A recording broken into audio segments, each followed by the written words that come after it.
Los trabajadores que cobren el salario mínimo recibirán paguilla extra en la nómina de febrero.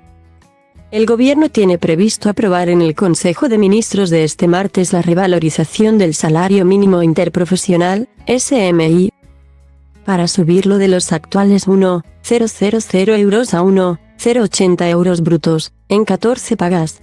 Dicho aumento afectará a unos 2,5 millones de trabajadores en toda España, unos 250.000 de ellos en Cataluña, y obligará a miles de empresas a reconfigurar sus nóminas para dar cumplimiento a la medida. Y es que la subida tendrá efecto retroactivo a 1 de enero del 2023 y los departamentos de recursos humanos deberán abonar una paguilla complementaria a los trabajadores afectados, conforme el atraso pendiente del mes pasado. ¿Cómo deberá abonarse dicha paguilla? ¿Cuánto tiempo tienen las empresas para abonarla? ¿Qué pasa si el trabajador cobra pluses y cómo les afecta el nuevo SMI? En el presente artículo repasamos todas las claves de la medida. El gobierno ha demorado la revalorización del salario mínimo debido a diferencias internas, y una medida que tradicionalmente queda ratificada en el Boletín Oficial del Estado, BOE, en los últimos días del ejercicio anterior a su entrada en vigor. Este 2023 se ha publicado en febrero.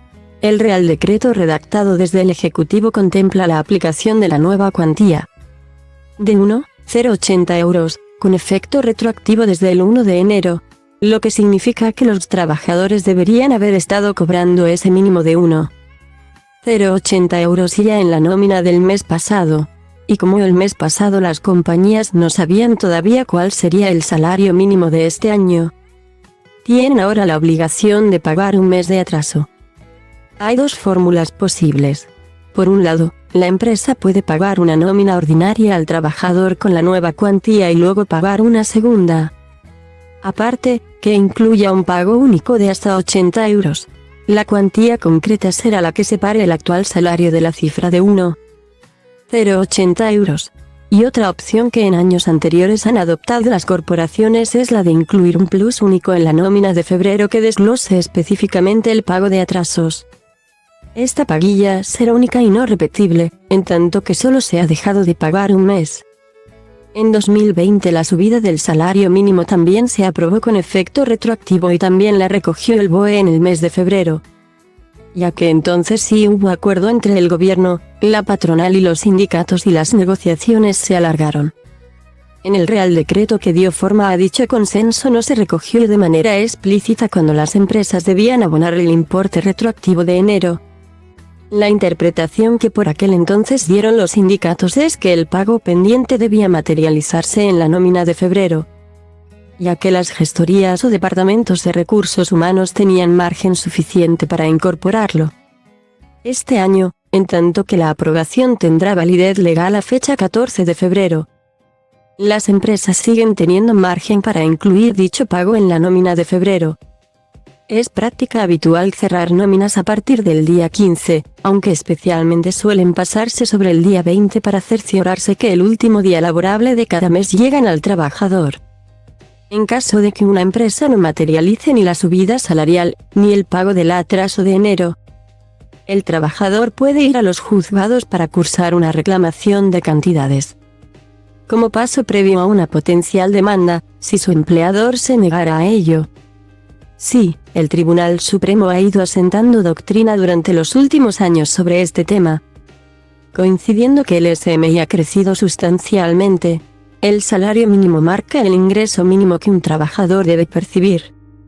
Es decir, a partir de este año un empleado a jornada completa, 40 horas semanales, no puede percibir menos de 1,080 euros brutos al mes, en 14 pagas, o 1,260 euros brutos en 12 pagas.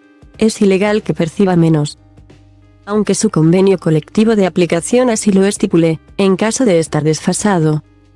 No obstante, el salario mínimo no es lo mismo que el salario base y un trabajador puede llegar a cobrar ese baremo mínimo de 1,080 euros de muchas maneras. Una es que el salario base sea de 1,080 euros. Otra es que el sueldo base sea inferior y su empleador complemente la diferencia hasta esos 1,080 euros con pluses. algunos pueden ser pluses que ya tenía, por ejemplo, la antigüedad o un plus por especialidad. Y es que el Supremo considera absorbibles los pluses para llegar al SMI. Para visualizarlo con un ejemplo, un trabajador cobra 1,050 euros brutos al mes, en 14 pagas. De estos, 1,000 euros son de salario base y otros 50 euros de complemento por especialidad. Ahora el salario mínimo sube a 1,080 euros y el Supremo interpreta que la empresa solo tiene la obligación de subirle el salario base a 1,030 euros, más luego los 50 euros de plus que ya venía percibiendo, alcanzando así un total de 1,080 euros. Si la compañía quiere premiar al trabajador y subirle el sueldo base a 1,080 euros, para así plasmar íntegramente la subida del SMI a su nómina, puede hacerlo. Pero no está obligada a ello y el empleado no puede reclamárselo. En este caso, la empresa está obligada a pagarle monetariamente de forma íntegra el SMI. Es decir, puede luego incluirle entre sus condiciones un bono transporte o tickets restaurantes. Pero no puede pagarle menos del salario mínimo y decir que le acaba complementando la diferencia con otros elementos.